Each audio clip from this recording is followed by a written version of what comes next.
Europe 1 matin, Bruce Toussaint.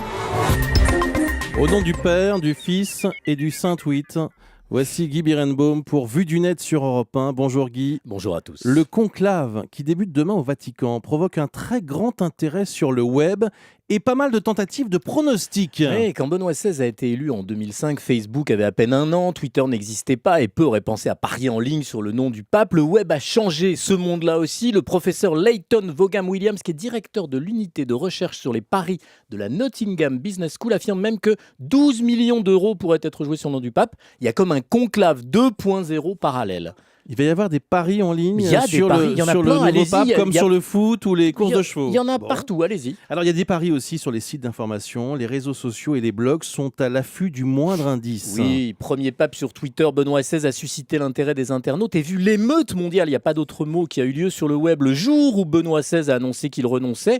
Je pense qu'à partir de demain et jusqu'à la fumée blanche, Twitter et Facebook vont bruisser de rumeurs en tout genre, il y aura des faux comptes, vous allez voir, il va se passer des choses, sachant que les cardinaux Bruce qui votent sont interdits de tweets sous peine d'excommunication. Est-ce que vous avez glané des pronostics sur le net? Il n'y a rien de plus dur, c'est ce qu'explique sur son religio-blog sur le site du Figaro Jean-Marie Guénois, rédacteur en chef adjoint chargé des religions.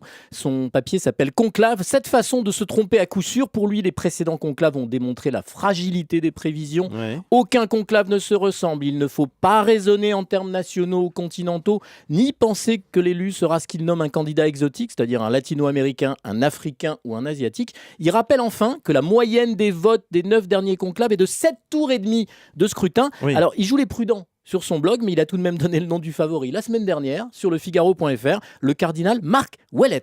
Alors c'est un Canadien. Absolument, et Marco Politi, éditorialiste du quotidien italien Il Fatto, vaticaniste éminent, qui est interviewé par Laurent Marchand, qui est lui le directeur adjoint de la rédaction d'Ouest France sur son blog Tout un monde sur le site de Ouest France, donne aussi le même nom en tête des favoris. Alors j'ai visité les sites canadiens, et sur canoë.ca, il y a une interview du père Rosica. Le père Rosica, d'ailleurs, Maxime Sutek l'a interviewé vendredi sur cette antenne. Tout à fait. Eh bien, il fait partie des porte-paroles du Vatican, et devinez son favori, eh ben, c'est Marc Ouellet. Je crois que j'ai un bon tuyau, Bruce.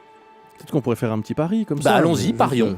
Non, et on rappelle effectivement qu'il n'y aura pas de tweet Oh là là, surtout pas. pendant le conclave, hein, alors que certains cardinaux 9. sont sur Twitter. 9 sur tous les cardinaux, il y en a 9 qui tweetent. Interdiction de tweeter, sinon... Excommunié. Merci beaucoup Guy Birenbaum.